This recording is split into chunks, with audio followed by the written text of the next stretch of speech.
Bonjour à tous. Aujourd'hui, cette vidéo s'appelle l'individuation. Alors, c'est un terme que l'on emploie facilement en psychothérapie, en psychoanalyse, mais je voudrais éclairer ça d'une manière plus profonde, plus spirituelle. Car il ne s'agit pas d'être dans la confiance en soi et de faire n'importe quoi simplement parce qu'on a envie de le faire, etc. L'individuation, c'est quelque chose qui nous libère de nos parents, nous libère de notre culture, de notre histoire, de notre religion, et pour justement être toujours avec ses parents, avec cette culture, avec cette ou ces religions, mais complètement libre de tout cela.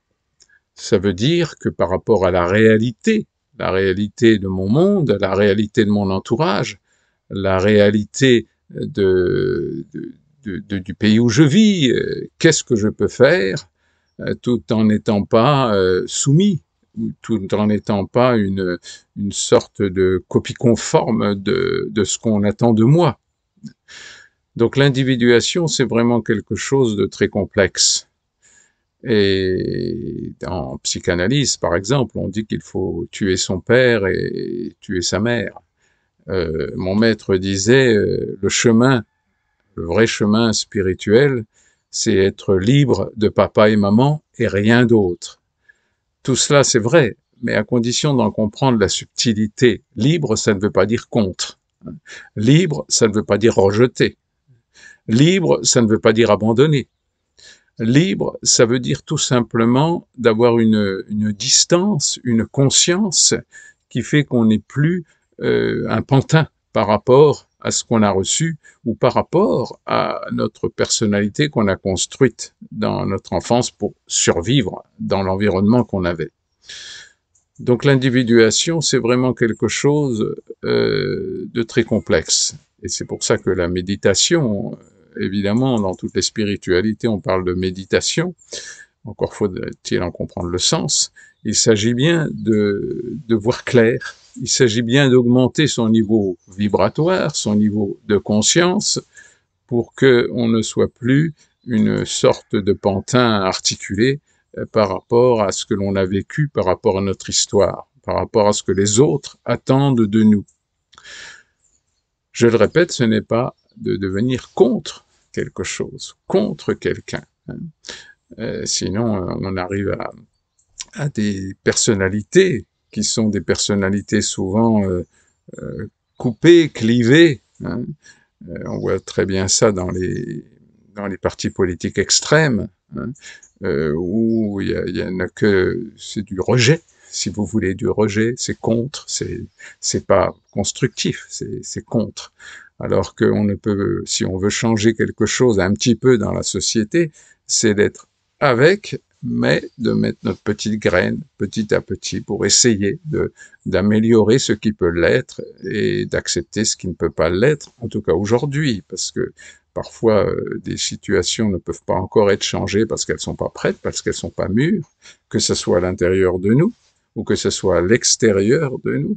Donc, c'est tout simplement d'accepter la réalité de notre histoire pour faire ce que l'on peut. Et toujours dans ce qui nous fait plaisir de faire, ce que nous avons envie de faire. Alors bien entendu, si nous n'avons pas fait une psychothérapie profonde, une introspection profonde de pas mal d'années, on ne peut pas comprendre ça, car on va croire que notre personnalité doit faire ce qu'elle veut, notre ego doit faire ce qu'il veut. L'individuation va obligatoirement amener à un ego qui va se réveiller, qui va être fort. Et qu'est-ce que c'est que l'ego, si ce n'est que des désirs qui viennent de notre histoire, de tout ce que nous avons vécu, de tout ce que nous avons n'avons pas digéré, si vous voulez. Donc c'est là où va devenir le discernement si important entre ce qu'on a envie de faire et ce qui est vraiment un être mature, individué, qu'il a à accomplir, ce destin que nous avons tous à accomplir. Donc l'individuation, ça veut dire qu'il n'y a pas un seul être au monde qui sera exactement comme nous avec la même mission de vie.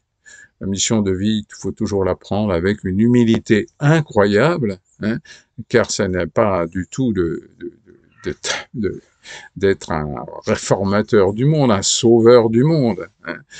Au contraire, tout ce qui se croit sauveur du monde, le monde n'a pas besoin d'être sauvé.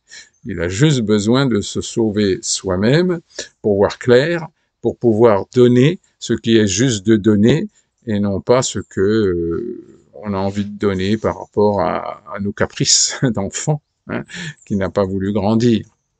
Donc, d'accepter la réalité pour arriver à cette individuation qui est libre de nos parents, libre de notre histoire, libre de notre personnalité, car la personnalité, ce n'est pas l'individuation, bien sûr. En psychothérapie, on pourrait vous faire croire que votre personnalité, c'est vous, alors que non, c'est une maladie, la personnalité. Derrière la personnalité, il y a quelque chose de beaucoup plus subtil, de beaucoup plus profond, l'âme, hein, et c'est l'âme qui est à individuer.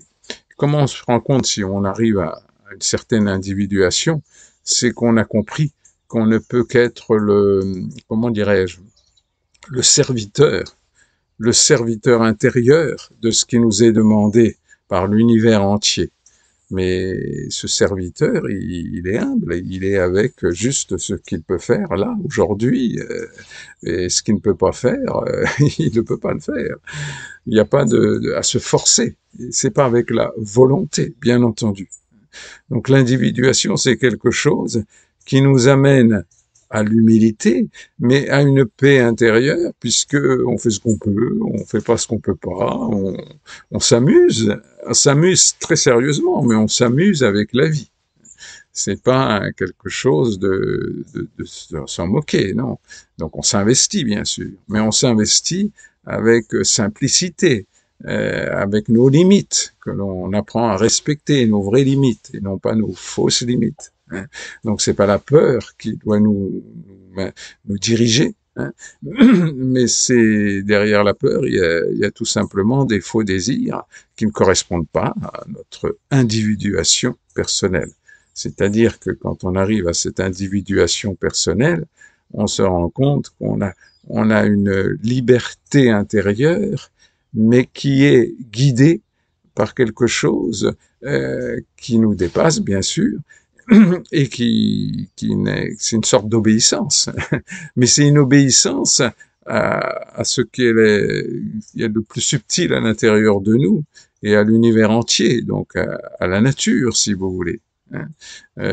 Mon maître disait, qu'est-ce que la nature dit? Hein.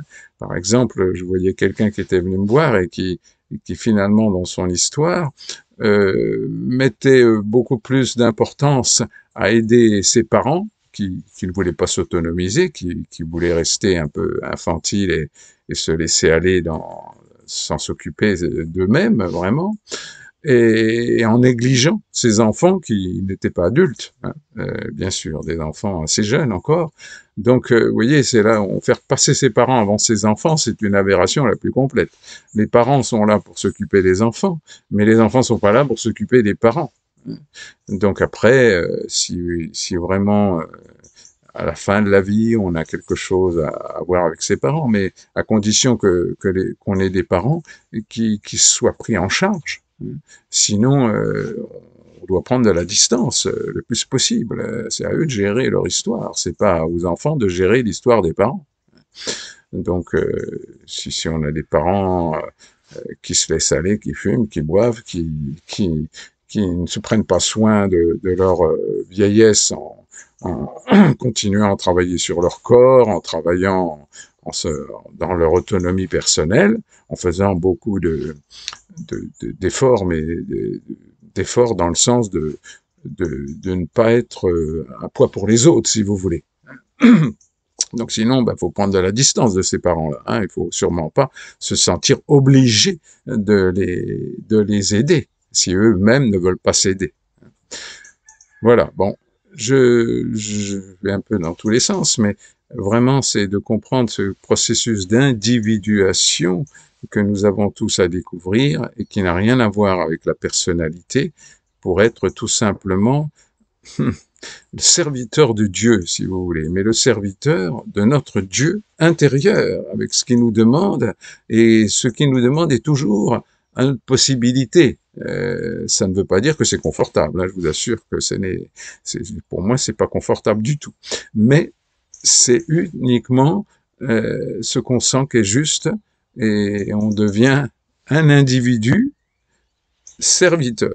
C'est très curieux parce que ce n'est pas de l'ego, c'est justement ça qui doit disparaître, enfin qui doit s'atténuer le plus possible pour qu'on ne soit que, voilà, au service de notre âme qui automatiquement, par son destin, est au service de l'humanité, pas de l'humanité tordue, de l'humanité qui doit progresser vers l'amour, car il n'y a une seule direction, c'est évidemment l'amour. L'amour, c'est pas de prendre les autres en charge, hein, l'amour.